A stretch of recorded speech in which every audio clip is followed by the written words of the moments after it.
ठाकरे यांच्या विरोधात ठाणे शहरात आंदोलन सुरूच। मुख्यमंत्री एकनाथ शिंदे यांच्यावर टीका करताना उद्धव बाळासाहेब ठाकरे गटाचे नेते आदित्य ठाकरे यांनी वापरलेल्या शब्दाच्या निषेधार्थ शिंदेंची युवासेना कमालीची आक्रमक झाल्याचं पाहायला मिळतंय। काल आनंद आश्रम येथे आंदोलन केल्यानंतर ठाण्यातील कळवा परिसरात युवासेनेनं पुन्हा एकदा आदित्य ठाकरे यांच्या विरोधात आंदोलन केलं। यावेळी युवासेनेनं आदित्य ठाकरे यांची प्रतिकात्मकरित्या बाहुली आणून तिचा आदूबाळ असं संबोधत अनेक घोषणा केल्या। काय सांगाल, आज आंदोलन केलेलं आहे, काय नेमका विषय?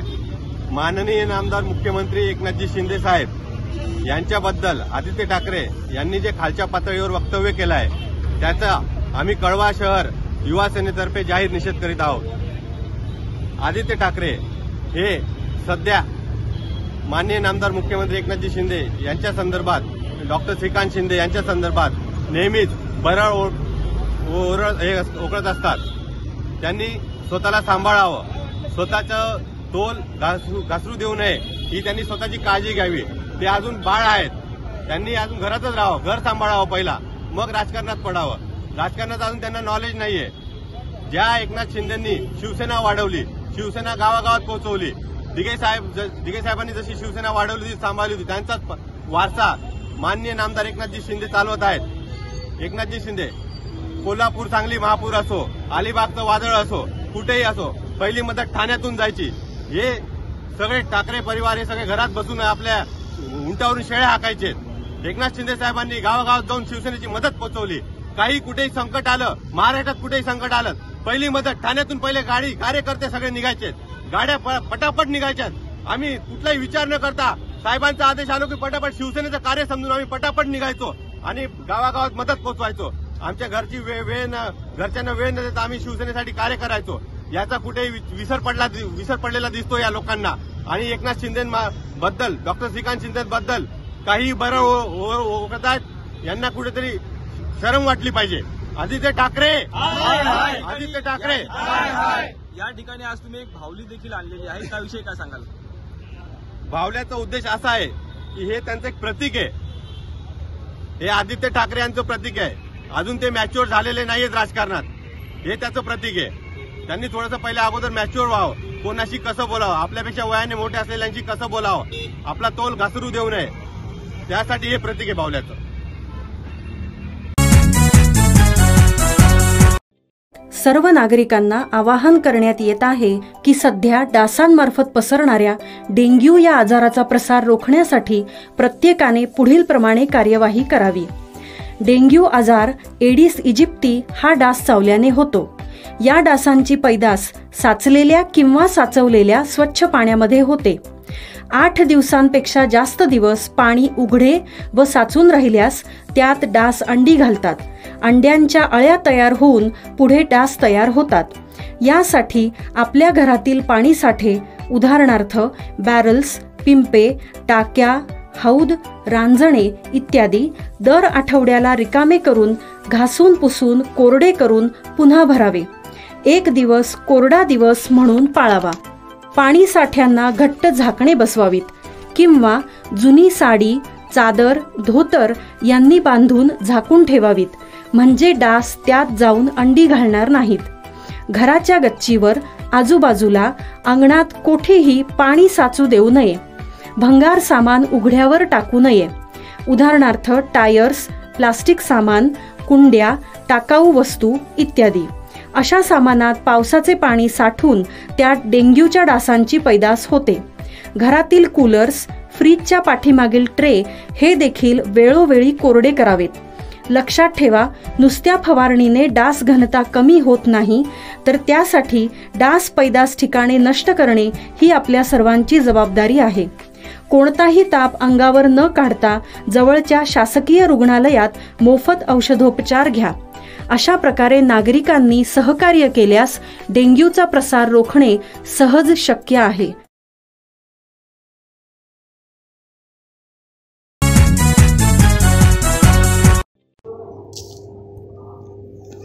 मुख्यमंत्री एकनाथ शिंदे यांच्यावर आदित्य ठाकरे केल्या टीका, प्रवक्ते नरेश मस्के यांचं प्रत्युत्तर। एकनाथ शिंदे यांनी आपले सर्व आयुष्य हे समाजाच्या सेवेकरिता घालवले. त्यामुळे लोकांचं लक्ष विचलित करावं आणि आपल्या चुका झाकाव्यात याकरिताच अशी खोटी वक्तव्य केली जात असल्याचा आरोप शिवसेना शिंदे गटाचे प्रवक्ते नरेश मस्के यांनी केलाय. उद्धव सेनेचे आमदार आदित्य ठाकरे यांनी मुख्यमंत्री एकनाथ शिंदे यांच्यावर खालच्या पातळीवर टीका केल्यानंतर आज मस्के यांनी त्यांचा समाचार घेत हा आरोप केलाय. नीच याची व्याख्या म्हणजे पक्षांच्या तत्वांशी, विचारांशी, बाळासाहेबांच्या हिंदुत्व विचारांची ज्यांनी गद्दारी केली त्यांना नीच बोलतात. ज्यांनी मृतांच्या टाळूवरचं लोणी खाल्लं, कोविड काळात पैसे लाटले त्यांना नीच बोलतात, अशा शब्दात शिंदे सेनेचे प्रवक्ते नरेश मस्के यांनी आदित्य ठाकरे यांच्यावर टीका केली आहे. तसंच उद्धव सेनेच्या मशाल गीतामधील जय भवानी शब्दावरून देखील त्यांनी ठाकरे यांना डिवचले. जय भवानी हे उद्धव ठाकरे यांनी राहुल गांधी यांना बोलायला लावावं. जय भवानी जय शिवाजी हा आमचा आत्मा असल्याचंही त्यांनी सांगितलं.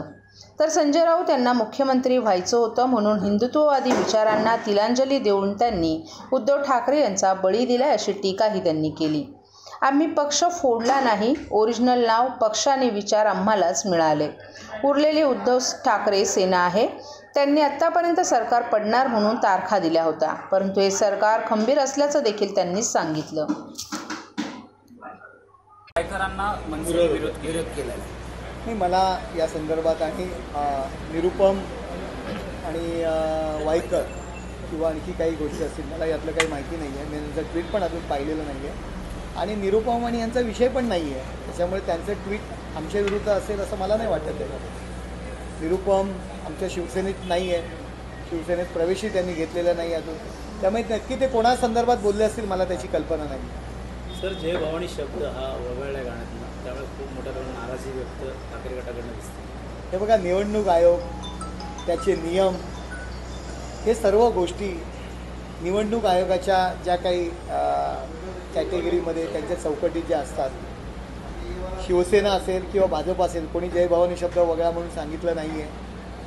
हीच लोक आमच्या हिंदुत्वाच्या भूमिकेवरती सुद्धा हेच लोक ऑब्जेक्शन्स घेणार आहेत, आपण पाहताय. त्यामुळे केवळ सहानुभूती घ्यायची, लोकांना भडकवायचं आहे.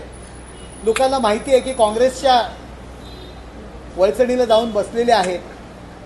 कायम सनातन धर्माच्या विरुद्ध काँग्रेसनी विरोध केला आणि आता लोक हिंदुत्व यांचं खोटं हिंदुत्व आहे हे लोकांच्या लक्षात आलेलं आहे उद्धव ठाकरे यांचं. आणि त्याकरता स्वतःचं फेस सेव्हिंग म्हणून असे विषय ते मार्केटमध्ये आणत आहेत. लोकांना माहिती आहे केवळ स्वतःचं फेस सेव्हिंग करता हे असे विषय मार्केटमध्ये आणलेले आहेत. तिकडे लोकांचं काही लक्ष नसणार. आणि जय भवानी या शब्दाला कधीही कुणीही विरोध केला नाही, आम्ही तर कधीच करणार नाही. जय भवानी आणि जय शिवाजी हा आमचा आत्मा आहे. उद्धव ठाकरे केवळ सहानुभूती निर्माण करण्याकरता आपण जय भवानी आणि जय शिवाजी हा शब्द आपण विसरलेला आहोत.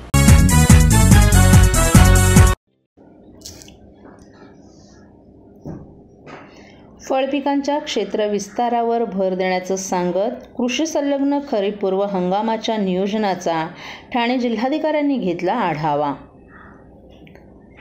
जिल्ह्यातील भात पिकाचं उत्पादन वाढवण्यासाठी सुधारित वाणांसोबतच संकरित वाण वापरण्याकरिता शेतकऱ्यांमध्ये जनजागृती करून यंदाच्या पावसाळ्यात सोनचाफा आणि मोगरा आणि फुलपिकांचं तसंच जांभूळ आणि फणस या फळपिकांचं क्षेत्र विस्तारावर भर द्या असे ठाणे जिल्हाधिकारी अशोक शृंगारे यांनी कृषी विभागाच्या अधिकाऱ्यांना मार्गदर्शन करून कृषी आणि कृषी संलग्न खरीप पूर्व हंगामाच्या नियोजनाचा आढावा त्यांनी घेतला.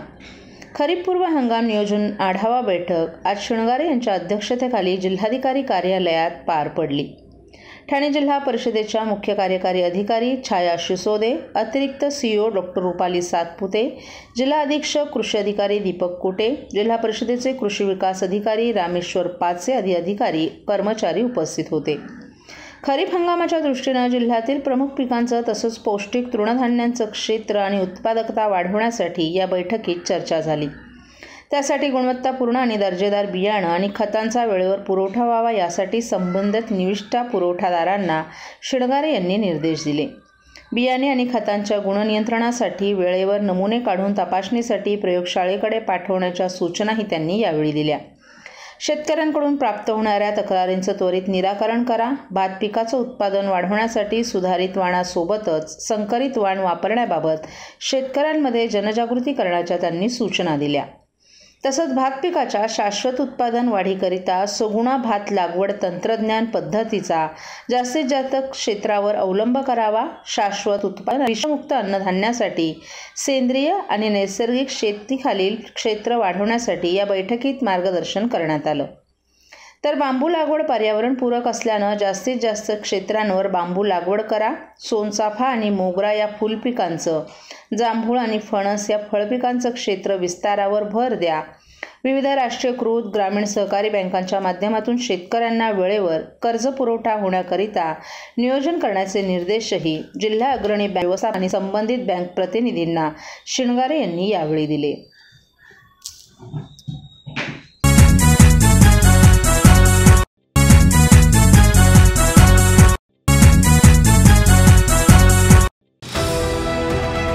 TJSB सौर शक्ती कर्ज, गो ग्रीन, करा वीज बिलावर बचत. आकर्षक व्याजदर, 84 महिने परतफेड कालावधी, 80% लोन, व्यावसायिक आणि उद्योजकांकरता सुद्धा. अधिक माहितीसाठी तुमच्या जवळच्या शाखेला भेट द्या किंवा संपर्क साधा. 1800-223-466 आणि 1800-266-3466.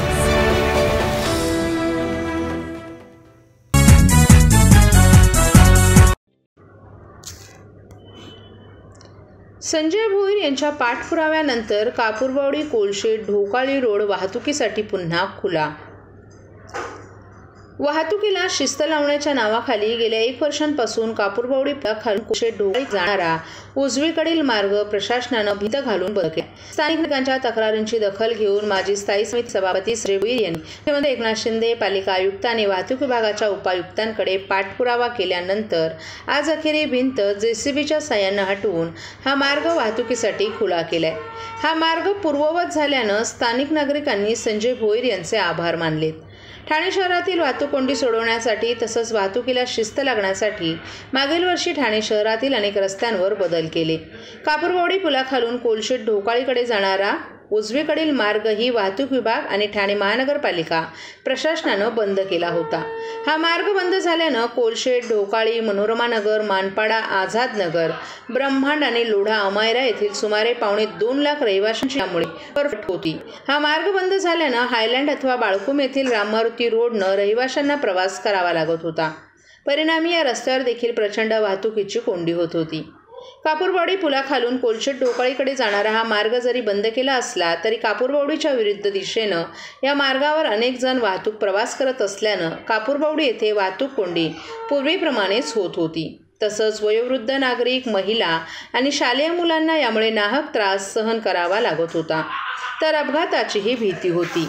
स्थानिक लोकप्रतिनिधी या नात्यानं माजी स्थायी समिती सभापती संजय भोईर, माजी विरोधी पक्षनेते देवराम भोईर, माजी नगरसेविका उषा भोईर, माजी नगरसेवक भूषण भोईर आणि युवा सेनेचे नेते विकेश भोईर यांनी ठाणे महापालिका आयुक्त, वाहतूक विभागाचे पोलीस उपायुक्त यांच्याकडे सातत्यानं पाठपुरावा सुरू ठेवला होता. मुख्यमंत्री एकनाथ शिंदे यांच्याकडेही याबाबत चर्चा करण्यात आली होती. काही दिवसांपूर्वी हायलँड येथील मैदानात शिवसेनेनं आयोजित केलेल्या महोत्सवात मुख्यमंत्री एकनाथ शिंदे उपस्थित होते.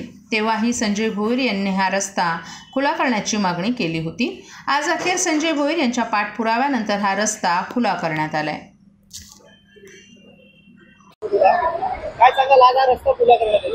बऱ्याच दिवसापासून त्या ठिकाणी कोलशेत रस्ता जो कट त्या ठिकाणी बंद केला होता आणि लोकांना येण्या जाण्यासाठी जो त्रास त्या ठिकाणी सहन करावा लागत होता.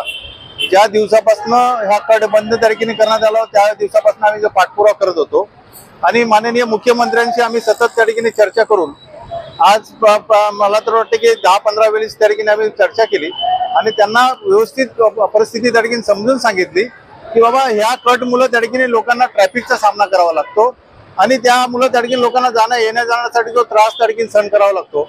जवळजवळ 1-2 तास त्या ठिकाणी ट्रॅफिकमध्ये त्या ठिकाणी राहावं लागतं. म्हणून माननीय मुख्यमंत्र्यांची परवा त्या ठिकाणी आम्ही ज्यावेळी सभेसाठी आले होते त्यावेळेस त्या ठिकाणी आम्ही चर्चा केली. त्यावेळेस त्यांनी मंजुरी त्या ठिकाणी दिली आणि मंजुरी दिल्यानंतर या मंजुरीच्या ह्याच्यातनं आम्ही काम चालू त्या ठिकाणी केलेलं आहे. माननीय आयुक्त साहेबांशीही बोलणं झालं, ट्रॅफिक डीसीपींशी पण त्या ठिकाणी बोलणं त्या ठिकाणी झालं. सर्वांनी मंजुरी त्या ठिकाणी दिल्यानंतर आज आम्ही त्या ठिकाणी हा कट ओपन करत आहोत.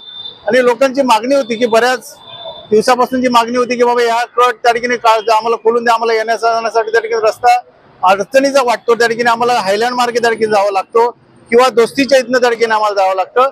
म्हणून हा कट काढणं त्या ठिकाणी महत्वाचं होतं. म्हणून आज हा कट आम्ही त्या ठिकाणी काढण्यासाठी घेतलेला आहे.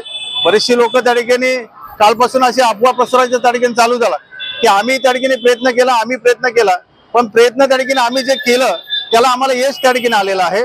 आणि त्या यशाच्या माध्यमातून लोक जर असं फुकटचं त्या ठिकाणी श्रेय घेण्यासाठी जात असतील, हे कसं आहे की नाच करे बंदल माल काय मदारी अशी परिस्थिती त्या ठिकाणी आहे.